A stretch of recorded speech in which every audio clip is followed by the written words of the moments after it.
ಎಷ್ಟು ನೀವು ಪೂಜೆ ಮಾಡಿ ಬಂದೇಮ್ಮ. ಆಗ ಆ ತಾಯಿ ಭಗವಂತನಾಗಿದ್ದ ಪರಮಾತ್ಮ ಮಹದಾಯಿ ಪೂಜೆ ಮಾಡ್ತಾರೆ. ತ್ರಿಭುವನ ಜನನಿ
ಜಗನ್ಮಾತೆಯನ್ನು ಮರೆಯಟ್ಟು ಬೇಡ್ಕೊಂಡ್ರಂತೆ ಮಹತಾಯಿ. ಕೈಲಾಸದಾತನಾಗಿದ್ದ ಶಿವನ ಪಕ್ಕದಲ್ಲಿ ಕೂತಿರ್ತಕ್ಕಂಥ ಪಾರ್ವತಿ ದೇವಿ ನೋಡಿದ್ರೆ ಮನೋ ಸ್ವಾಮಿ ಸ್ವಾಮಿ ಪತಿದೇವರೇ, ಏನು ಪಾರ್ವತಿ ಅಲ್ಲಿ ನೋಡಿ ಸ್ವಾಮಿ ನನ್ನ ಮಗಳ ಆಟದ ಗೋಳಾಟವನ್ನ, ಎನ್ನ ಮಗಳ ಗೋಳಾಟವನ್ನು ನೋಡಪ್ಪ. ಸಂತಾನ ಬಾಕಿ ಕೂತರ ಕಣ್ಣೀರಿಡ್ತಾ ಇದ್ದಾರೆ ತಾಯಿ. ಆ ತಾಯಿಯ ಕಣ್ಣೀರನ್ನು ಒರೆಸಬಾರದೆ ಸ್ವಾಮಿ, ನೀವು ಕಣ್ಣೀರನ್ನು ತೊಳೆಯಬಾರದೆ ಸ್ವಾಮಿ ಎಂದಾಗ, ದೇವಿ ನಿನ್ನ ಕಣ್ಣಲ್ಲಿ ಕಣ್ಣೀರು. ಹೌದು ಸ್ವಾಮಿ, ಆ ತಾಯಿ ಕಣ್ಣೀರು ನೋಡಿ ನನಗೂ ಸಹ ಕಣ್ಣೀರು ಬರ್ತಾ ಇದೆ. ಹೋಗಿ ಸ್ವಾಮಿ, ಬೇಗನೆ ಹೋಗಿ ಸಂತಾನ ಭಾಗ್ಯವನ್ನು ಕೊಡಬಾರ್ದ ದೇವಿ, ಆಕೆಯನ್ನು ಪರೀಕ್ಷೆ ಮಾಡಿ ಬರ್ತೀನಿ ಎಂಬುದಾಗಿ ಶಿವನು ಜಂಗಮರು ಅಂದ್ರೆ ಅಣ್ಣನ ಮುದುಕನಾಗಿ ಬರ್ತಾ ಇದ್ದನಂತೆ. ಆ ಜಗಣ ಮಾತಂದ್ರೆ ಯಾವ ಮೊದಲ ನೆಗರಿ ಅರಮನೆ ಮುಂದೆ ಇಲ್ಲಿ ಎದುರು ಕೂತ್ಕೊಳ್ಳಿ ಅಪ್ಪಾಜಿ.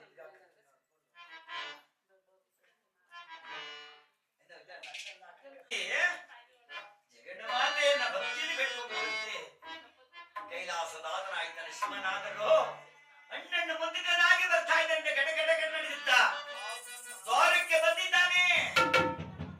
ಮಧುರ ನಗರಿಯ ರಾಣಿ ಅಂತಃಪುರದ ದ್ವಾರದಲ್ಲಿದ್ದು ಯಾರ ತಾಯಿ ಒಳಗಡೆ ಭವತಿ ಭಿಕ್ಷಾಂದೇಕಿ ಅಂದ್ರೆ ಶಿವ ಜಗದೊಡೆಯನಾದ ಶಿವನ ಭವತಿ ಭಿಕ್ಷಾಂದೇಕಿ ಎಂದಂತೆ.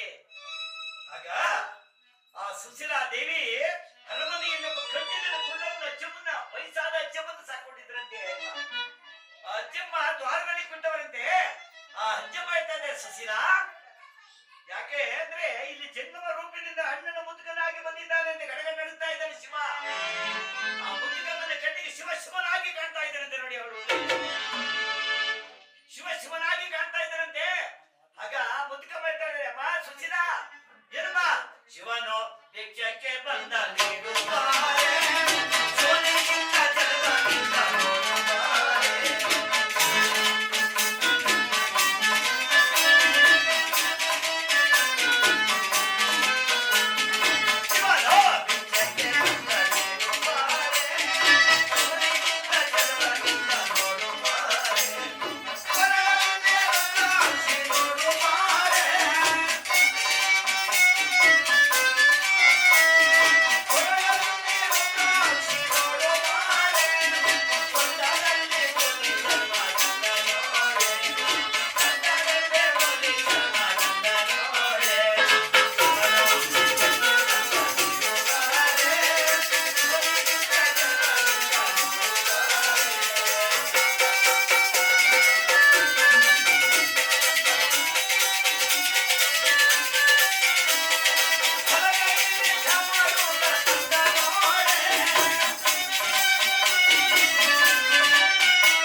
ಸ್ವಾಮಿ ಯಾಕೆ ಮತ್ತೆ ಭಿಕ್ಷೆ ಬೇಡ್ತಾ ಇದ್ದಾರೆ ನಿಮ್ಮ ಭಿಕ್ಷೆ ಬೇಡಲು ಬಂದಿರುವುದಮ್ಮ ನಾನಾದರೂ ಆ ಮದನಾರಿಯನ್ನು ಕುರಿತು ಯಾರು ಆ ಯಾಗಕ್ಕೆ ಒಂದು ನಕ್ಷತ್ರವೇ ಬೇಕಾಗಿದೆ ತಾವು ನೀಡಬಲ್ಲಿರ ಸ್ವಾಮಿ ಪತಿ ಮಾತನ್ನು ಲೆಕ್ಕಿಸದೆ ತಾವು ಕೇಳಿದ ನಕ್ಷತ್ರವನ್ನು ನಾನು ಕೊಡಲು ಸಿದ್ಧನಾಗಿದ್ದೇನೆ ಅಮ್ಮ ಸಖಿ ಒಳಗಡೆ ಹೋಗಿ ಬಂಗಾರದ ತಟ್ಟೆಯಲ್ಲಿ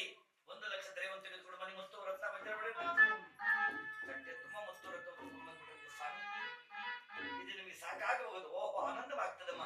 ತೆಗೆದುಕೊಳ್ಳಿ ಸ್ವಾಮಿ.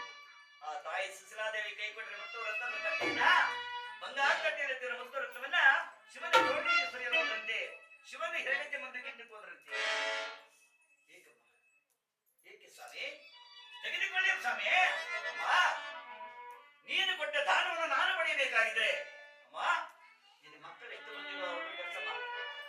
ನಿನ್ನ ಪುತ್ರರು ಎಷ್ಟು ಬಂದಿರೋ ಅವರನ್ನ ಕರ್ಸಮ್ಮ. ಅವರ ಕೈಯಿಂದ ದಾನವನ್ನು ಪಡಿತೀನಮ್ಮ ಅಂದ್ರು. ಹುಟ್ಟು ಬಂಜಿಯಾದ ಸುಶೀಲಾ ಮಾತೆಯವರ ಮಕ್ಕಳನ್ನು ಎಲ್ಲಿಂದ ಕರ್ಕೊಂಡು ದಾನವನ್ನ? ಆಗ ರಪ್ಪನ ಬಿಸಾಡಿ ಬಿಟ್ರಂತೆ.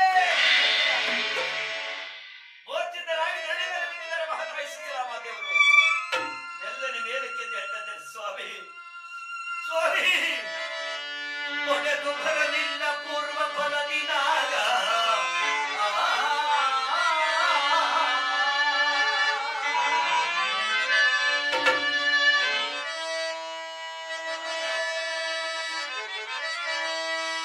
ಒಡೆದು ಬರಲಿಲ್ಲ ಪೂರ್ವ ಫಲದಿನಾಗ, ಬಡವರು ಭಾಗ್ಯದ ಮಗನೆಲ್ಲ ಮುನಿಪ.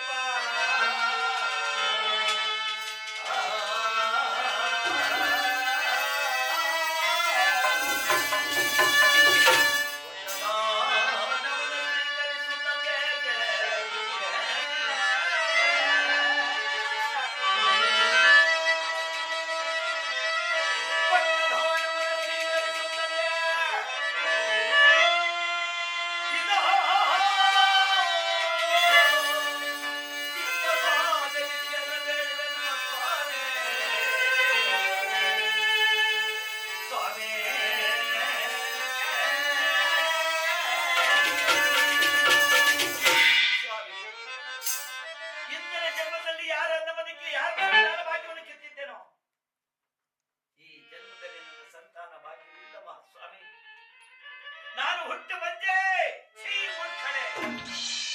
ಹುಟ್ಟು ಬಂಜಾದ ನಿನ್ನ ಕೈಯಿಂದ ಈ ದಾನವನ್ನು ನಾನು ಪಡೆದುಕೊಂಡು ಹೋದ್ರೆ, ನೀನು ಕೊಟ್ಟ ದಾನ ಶಂಕರನ ಪಾದಕರ್ಪಿತವಾಗುವುದು, ಶಿವನ ಪಾದಕರ್ಪಿತವಾಗುವುದು. ಬಿಡೋ ದ್ವಾರವನ್ನ. ಸ್ವಾಮಿ ಸ್ವಾಮಿ ಸ್ವಾಮಿ ಸ್ವಾಮಿ ಅಂದಾಗ ಶಿವ ಸ್ವಲ್ಪ ದೂರ ಹೋಗಿ ಅದೃಶ್ಯನಾಗಿದ್ದಾನೆ. ಮಹಾನುಭಾವ ಮಹತಾಯಿ ಮೋಚಿತಳಾಗಿ ಅರಮನೆ ಮಲಗಿದ್ದಾಳೆ. ಅರಮನೆ ಬಿಟ್ಟು ಹೊರಗಡೆ, ಬಾಗಿಲಿನ ಹೊರಗಡೆ ಮಲಗಿದ್ದಾರೆ. ಮಹತಾಯಿ ಬಿದ್ದೋಗಿದ್ದಾರೆ. ನಮ್ಮ ಮಾತನ್ನು ಕೇಳದೆ ಕೊಟ್ಟ ದಾನವನ್ನು ಇಟ್ಟಾಡ್ತಾ ಇದೆಯಂತೆ ಅಲ್ಲಿ. ಆ ವೇಳೆಗೆ ಮಹಾನುಭಾವನಾದ ರಾಮಲಿಂಗೇಶ್ವರ ರಾಜಕಾರಣವನ್ನು ಬಿಟ್ಟು ಅರಮನೆಗೆ ಬರ್ತಾ ಇದ್ದೇನೆ, ರಾಣಿ ಅಂತ ಬರ್ತಾ ಇದ್ದೇನೆ. ಬರುವಾಗ ಅರಮನೆ ಮುಂದೆ ಮಲಗಿರ್ತೇನೆ. ಮಹತಾಯಿ ನೋಡಿ ಓಡೋಡಿ ಬಂದು ಸುಶೀಲಾದೇವಿನ ಮೇಲೆ ಕೆತ್ತಿರಂತೆ. ಸುಶೀಲಾ ಮನೋಹರೇ, ಏನಾಯ್ತು? ಯಾತಕ್ಕೋಸ್ಕರ ನಡಿ ಮೇಲೆ ಮಲಗಿದ್ಯಾ? ಅರಮನೆ ಒಳಗಡೆ ಇದೇನು ಮುತ್ತು ರತ್ನ ಇಷ್ಟ ಈಡಾಡ್ತಿದ್ದೀರ, ಕಾರಣವೇನು ದೇವಿಂದಾಗ ಈ ಮಹತಾಯಿ ಮೇಲಕ್ಕೆದ್ದು ಪತಿದೇವರನ್ನು ಬಾಚಿ ತಪ್ಪಿದ್ದಾರೆ. ಸ್ವಾಮಿ ಸ್ವಾಮಿ, ಏನ ಎಳ್ಳಲಿ ಕಾಂತ ನೀನಾವ ಶಯನ.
ಲೆಕ್ಕಿಸದೆ ಅರಮನೆಯಲ್ಲಿರ್ತಕ್ಕಂಥ ಮುತ್ತು ರತ್ನ ವಜ್ರ ಒಡವೆಯವನ್ನ ಬಂಗಾರ ತಟ್ಟಿಲಿ ಆತನ ದೀಪಾಲಿಸುವುದೇ. ಸ್ವಾಮಿ ಅವರು ಕೇಳಿದ್ರು, ಅಮ್ಮ ನಿನ್ನ ಮಕ್ಕಳ ಪುತ್ರ ಎಷ್ಟು ಬಂದಿರುವರು, ನಿನ್ನ ಎಷ್ಟು ಜನ ಮಕ್ಕಳಿರುವರೋ ಅವರನ್ನು ಕರೆಸಿ ಅವರ ಕೈಯಿಂದ ದಾನವನ್ನು ತೆಗೆದುಕೊಳ್ತೀನಿ ಅಂತ.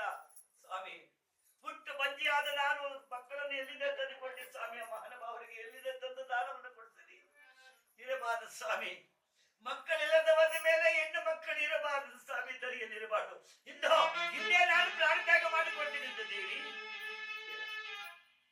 ಬೇಡ ಪ್ರಿಯತಮೆ ಬೇಡ, ನಿನಗೊಬ್ಬಳಿಗೆ ಅಪಮಾನವಾಗಲ್ಲ, ನನಗೂ ರಾಜ್ಯಕಾರರಿಗೆ ಅಪಮಾನವಾಯಿತು. ನನಗೂ ಮಂತ್ರಿ ಮಹಾಸಚಿವನಾದ ಮಂತ್ರಿ ಬಾರಿ ನಿಲ್ಲಿ ಬಾಪ.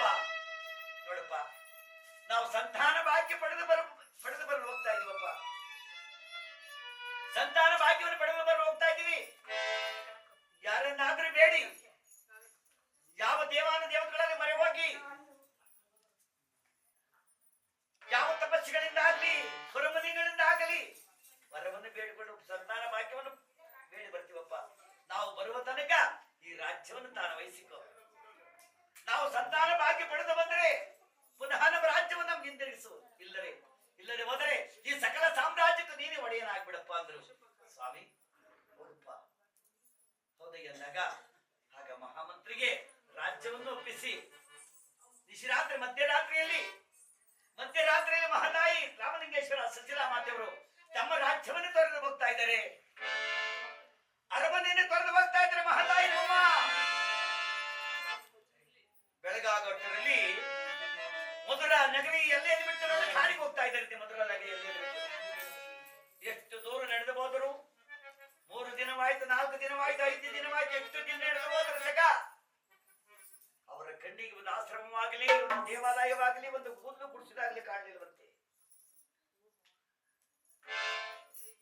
8 ದಿನ ನಡೆದ ಬಿಡಂತೆ, 8 ರಾತ್ರಿ 8 ಹಗಲು ನಡೆದಿದ್ದಾರೆ. ಅವರ ಕಣ್ಣಿಗೆ ಏನೂ ಕಾಣಲಿಲ್ವಂತೆ ಮಹಾತಾಯಿ. ಆಗ ಒಂದಾನೊಂದು ದಿನ ಕೃಷ್ಣಾ ನದಿ ಹರಿತಾ ಇದೆ, ಪರಮಾತ್ಮನ ನದಿ ಹರಿತಾ ಇದೆ. ನದಿ ಪಕ್ಕದಲ್ಲಿ ಒಂದು ವೃಕ್ಷವಿದೆ, ಆಲದ ಮರದ ಮೇಲ್ಭಾಗದ ಬುಡವನ್ನೇ ಆಶ್ರಯ ಮಾಡಿಕೊಂಡು, ಆಲಮರ ಬುಡವನ್ನ ಆಶ್ರಯ ಮಾಡಿಕೊಂಡು ನಮ್ಮ ದಂಪತಿಗಳು ಮಲಗಿದ್ದಾರಂತೆ.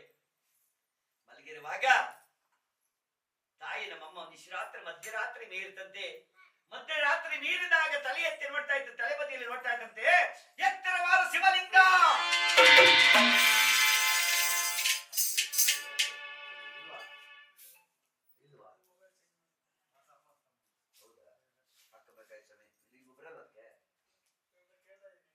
ಕೇಳಿ ಇರ್ಬೇಕದು ಚಂದ ಆದಿದ್ರೆ ನೋಡಿ. ಎತ್ತರವಾದ ಶಿವಲಿಂಗ ಬೆಳೆದು ನಿಂತಿದೆಯಂತೆ. ಸ್ವಾಮಿ ಪತಿದೇವರೇ, ಇನ್ನು ಸುಶೀಲ, ನಾವು ಮಲಗುವಾಗ ಯಾವ ಲಿಂಗವೂ ಇರಲಿಲ್ಲ ಇಲ್ಲಿ. ಈಗ ನೋಡಿ ಸ್ವಾಮಿ, ಪರಮಾತ್ಮನ ಲಿಂಗ ಬೆಳೆದು ನಿಂತಿದೆ ಅಂದ್ರೆ ಎತ್ತರವಾದ ಶಿವಲಿಂಗವಂತೆ ಪೂಜೆ ಮಾಡಿ. ನೀವು ಶಿವನ ಭಕ್ತರು ಪೂಜೆ ಮಾಡಿ ಅಮ್ಮ. ಅಲ್ಲವರ ಏಕ ಶಿವ ಬಂದೇ ಇರ್ತಿದ್ದೇ ಇರ್ತಾರಮ್ಮ. ಶಿವ ಎಷ್ಟು ಪೂಜೆ ಮಾಡಿ ಹಾಗೆ ಭಗವಂತನ ಆಯ್ತಾರೆ. ಶಿವನ ಬಂದ್ರೆ ಆ ಶಿವಲಿಂಗ ಬೆಳೆದು ನಿಂತಿದೆ, ಆ ಶಿವಲಿಂಗಕ್ಕೆ ಪೂಜೆ ಮಾಡ್ತಾ ಇದ್ದಾರೆ. ತಾಯಿ ನಮ್ಮಮ್ಮ ಹೋಗಿ ಶಿವಶರ್ಗಿನಲ್ಲಿ ನದಿಯಲ್ಲಿ ಜಲವನ್ನು ಎತ್ಕೊಂಡ್ಬಂದು ಆ ಲಿಂಗದ ಮೇಲೆ ಇಡ್ತಾ ಇದ್ದಾರೆ. ತನ್ನ ಮಂಡೆಯನ್ನು ಬಿಚ್ಚಿ ಮಂಡೆಯಿಂದ ಶಿವಲಿಂಗವನ್ನು ಬರ್ತಾ ಇದ್ದಾರೆ. ಎಂತಹ ದೃಶ್ಯವಮ್ಮ ಇದು. ತಾಯಿ ಶಿವಲಿಂಗವನ್ನು ಬಾಚಿ ತಪ್ಪಿಡ್ರಂತೆ. ಇಬ್ರು ಬಾಚಿ ತಪ್ಪಿ ತನ್ನ ಕಣ್ಣೀರಿನಿಂದ ಶಿವಲಿಂಗ ತೊಳಿತಾ ಇದ್ರಂತೆ. ಕಡವ ಕಣ್ಣೀರಲ್ಲೇ ಶಿವಲಿಂಗ ತೊಳಿತಾ ಇದ್ರಂತೆ. ಸ್ವಾಮಿ ಪರಮಾತ್ಮ ಶಿವನೇ ಜಗತ್ತೊಡೆಯನೇ, ತನ್ನ ಕಣ್ಣೀರು ವರ್ಷಪ್ಪ, ತಂದೆ ಕಣ್ಣೀರು ವರ್ಷಪ್ಪ.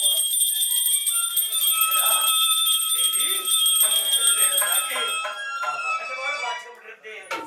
ಬಾಚಿಕೊಂಡು ನವದಂಪತಿಗಳು ಮಣಜಾಲ ನೆಲಕ್ಕೆ ಬರೀ ಶಿವನ ಪೂಜೆ ಮಾಡ್ತಾ ಇದ್ರೆ.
ನವದಂಪತಿಗಳು ಇರುವರ್ಸಿಗೆ ಪರಮಾತ್ಮನ ಧ್ಯಾನವನ್ನು ಮಾಡ್ಬಿಡುತ್ತೆ. ಶಿವ ಧ್ಯಾನವನ್ನ ಶಂಕರ ಜಗದೊಡೇ ನಾನೇ ತ್ರಿನೇತ್ರಧರನೇ ನಾಟ್ಯ ಸ್ವರೂಪನಾದ ನಟಶೇಖರನೇ ವಿಷವನ್ನು ಕುಡಿದ ನಂಜುಂಡೇಶ್ವರಿ ವಿಷಕಟ್ಟನೆ ನಂಜೇರಿದ ನಂಜುಂಡೇಶ್ವರನೇ ನಾಟ್ಯವಾಡಿದ ನಾಟ್ಯ ಸ್ವರೂಪನೇ ಕೈಲಾಸದಾತನಾದ ನಂಜುಂಡೇಶ್ವರನೇ ವೀರಭದ್ರ ಸ್ವಾಮಿಯೇ ಇದೋ ಸಂತಾನ ಭಾಗ್ಯವನ್ನು ನೋಡೊಂದಾಗ ಆ ನವದಂಪತಿಗಳ ವಿಚಾರವನ್ನು ಕೇಳಿ ಶಿವಲಿಂಗ ಎರಡು ಭಾಗವಾಯಿತು.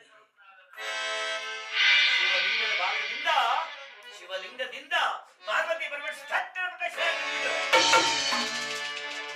ಶಿವನ ತಟ್ಟನ ಪ್ರತ್ಯಕ್ಷರಾಗಿ ನಿಂತಿದ್ದಾನೆ. ಯಾ ಅಮ್ಮ ಸುಶೀಲಾ ರಾಮಲಿಂಗೇಶ್ವರ ನಿಮ್ಮ ಕೋರಿಕೆ ಏನಪ್ಪ? ನಮ್ಮ ಕೋರಿಕೆ ನಿನಗೆ ತಿಳಿಯಿದೆ ಸ್ವಾಮಿ. ಏನಮ್ಮ? ಆಡಿಕೊಳ್ಳರೆಯ ರೂಢಿಯೊಳಗೆ ನಾನು ಉಂಟ ಬಂದ ಎಂಬುದನ್ನ ಸಂತಾನ ಭಾಗ್ಯವ ಕರುಣಿಸಿ ಕಾಪಾಡೋ ಶಿವನೇ ದೇವಾ.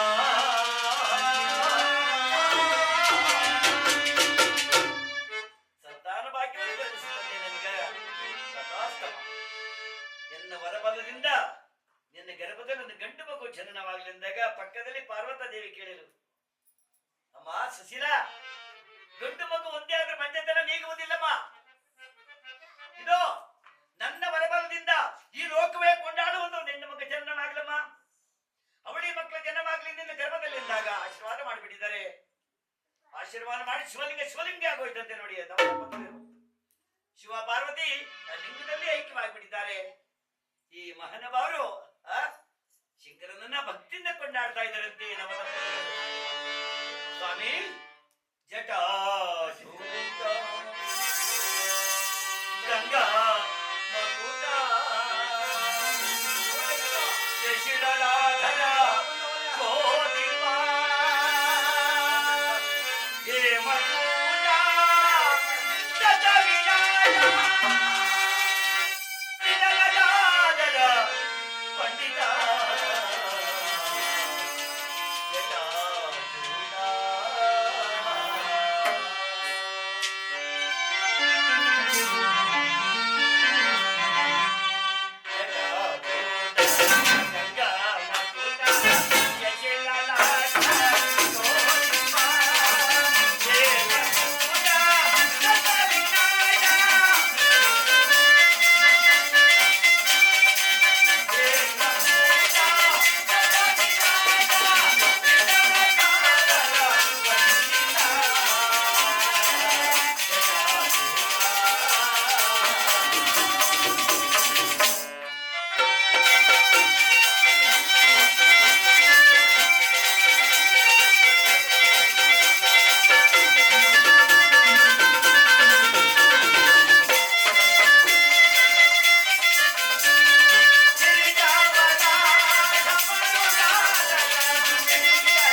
ಆಶೀರ್ವಾದ ಮಾಡಿದ್ರೆ ನಾವು ಸಂತಾನ ಭಾಗ್ಯ ಪಡೆಯೋದು.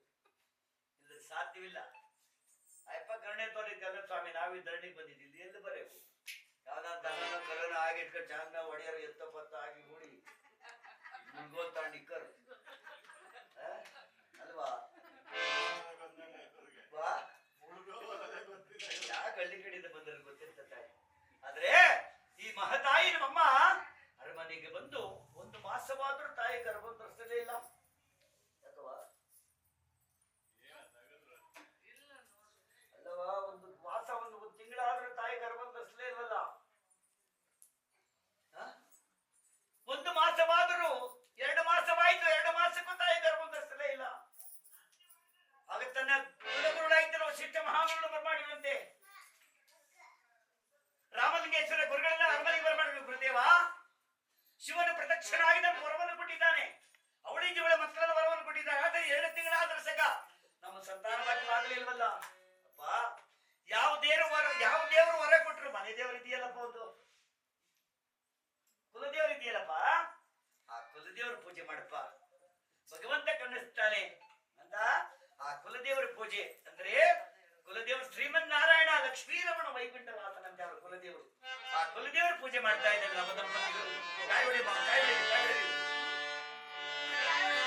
ಆಗ ಲಕ್ಷ್ಮೀನಾರಾಯಣನ ಪೂಜೆಯನ್ನು ಮಾಡ್ತಾ ಇದ್ದಾರೆ ಮಹಾನುಭಾವರು. ಮಾಡ್ತಾ, ಏ ನಾರಾಯಣ ಲಕ್ಷ್ಮೀರಮಣ ವೈಕುಂಠ ವಾಸ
ಕರುಣೆಯಿಂದ, ಭಗವಂತನ ದಯದಿಂದ, ಶಿವನ ಕರುಣೆಯಿಂದ, ಪಾರ್ವತಿ ದೇವ ದಯದಿಂದ ಮಹತಾಯಿ ಗರ್ಭವನ್ನು ಧರಿಸಿದ್ದಾರಂತೆ. ಗರ್ಭವನ್ನು ಧರಿಸಿ ಮಾಸಗಳು ಕಳೀತಾ ಬರ್ತಾ ಇದೆ. 1, 2, 3, 4, 5, 6 ಮಾಸಗಳು ಕಳೀತಾ ಬರ್ತಾ ಇದೆ ಮಹತಾಯಿಗೆ. ಎಷ್ಟು ದಿನಕ್ಕಮ್ಮ ಮಕ್ಕಳು ಇರೋದು?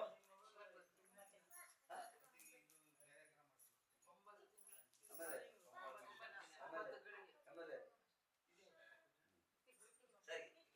9 ತಿಂಗಳು, 9 ದಿನ, 9 ಗಂಟೆ, 9 ಗಳಿಗೆ 9 ಸೆಕೆಂಡ್ ಕಳೆದ ಮೇಲೆ ತಾಯಿ ಗರ್ಭ ಧರಿಸ್ತಾರೆ. ಶಿವಾಗ ಮಹಾನುಭಾವರಾಯ್ತಕ್ಕಂಥ ತಾಯಿ ನವಮಾಸಗಳನ್ನು ಕಳೆದು ನೋಡಿ, ಎಂದು ಗುರುವಾರ ಬೆಳಗಿನ ಜಾವ ಶುಕ್ರವಾರ ಬೆಳಗ್ಗೆ ತಾಯಿಗೆ ಜನನ ಬಾಧೆ ಪ್ರಾಪ್ತಿಯಾಗಿ 5:15 ಗಂಟೆಗೆ ಸರಿಯಾಗಿ, ಶುಕ್ರವಾರ 5:15 ಗಂಟೆಗೆ ಪ್ರತಿ ದಿವಸ ಅಷ್ಟೇ, ಪ್ರತಿ ವಾರ 5:15 ಗಂಟೆಗೆ ವೃಶ್ಚಿಕ ರಾಶಿ ಅನುರಾಧ ನಕ್ಷತ್ರ ಬರ್ತದಂತೆ. ವೃಶ್ಚಿಕ ರಾಶಿ ಅನುರಾಧ ನಕ್ಷತ್ರ, ಆ ಸಮಯದಲ್ಲಿ ಗಂಡು ಮಗು ಜನನವಾಗಿದೆ. ಹರಿನಾಮ ಸಂಕೀರ್ತನ ಗೋವಿಂದ, ಆತ್ಮಾರಾಮ ಬ್ರಹ್ಮ ಗೋವಿಂದ, ಆಂಜನೇಯ ಗೋವಿಂದ, ಹರ ಹರ ಮಂಗಳ ಪಾರ್ವತಾಪದಗೆ. ಆಗ ಆ ಮಹತಾಯಿ ಗರ್ಭದ ಗಂಡು ಮಗು ಜನನವಾಯ್ತಂತೆ. ಆದರೆ ತಾಯಿಗೆ ಯೋಚನೆ ಆಯ್ತು, ಜಗಣ ಮಾತೆ ನನಗೆ ವರವನ್ನು ಕೊಟ್ಟಿದ್ದು ಅವಳಿಗೆ ಮಕ್ಕಳು, ಒಂದು ಮಗು ಜನನವಾಯ್ತು, ಮತ್ತೆ ನನಗೆ ಮಗು ಇನ್ನೊಂದು ಮಗು ಜನನವಾಗಲಿವಲ್ಲ. ತಾಯಿ ಧರಣಿಯಲ್ಲಿ ಬಹಳ ಕಷ್ಟಪಡ್ಬೇಕಲ್ಲ, ತಾಯಿ ಬಹಳ ನಿಧಾನವಾಗಿ ಮಗು ಜನನವಾಗ್ತಾ ಇದೆ ಅಂತ. ಆ ಸಮಯ ಕಾಲವಾಯ್ತು. ನೋಡಿ, ಅದೇ ನೋಡಿ,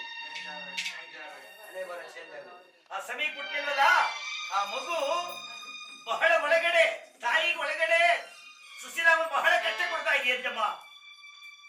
ಹೆರಿಗೆ ಆಗದೆ ಬಹಳ ಕಷ್ಟ ಕೊಡ್ತಾ ಇದೆಯಂತೆ ಮಹಾತಾಯಿಗೆ. ತಾಯಿ ಹೋಗಿ ಮತ್ತೊಬ್ಬ ಮಾತೆಯನ್ನು ಬಾಚಿದ ಬಂದಮ್ಮ, ದಾದಿಯರೇ ತಾಳಲಾರೆ ನಮ್ಮ ಜನನ ವೇದನೆಯನ್ನ, ಯಾಗಳು ಬಹಳ ಕಷ್ಟ ಕೊಡ್ತಾ ಇದೆಯಮ್ಮ ಮಗು. ಅಮ್ಮ ಹೋಗಿ ದಾದಿಯರು ಬಾಚಿದ್ರಲ್ಲಿ, ಅಮ್ಮ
ಆ ತಾಯಿ ಶಿವನ ಕರುಣೆ ಆಶೀರ್ವಾದದಿಂದ ತಾಯಿ ಗರ್ಭದಿಂದ ಹೆಣ್ಣು ಮಗು ಜನನವಾಗಿದೆ ಅಂತೆ.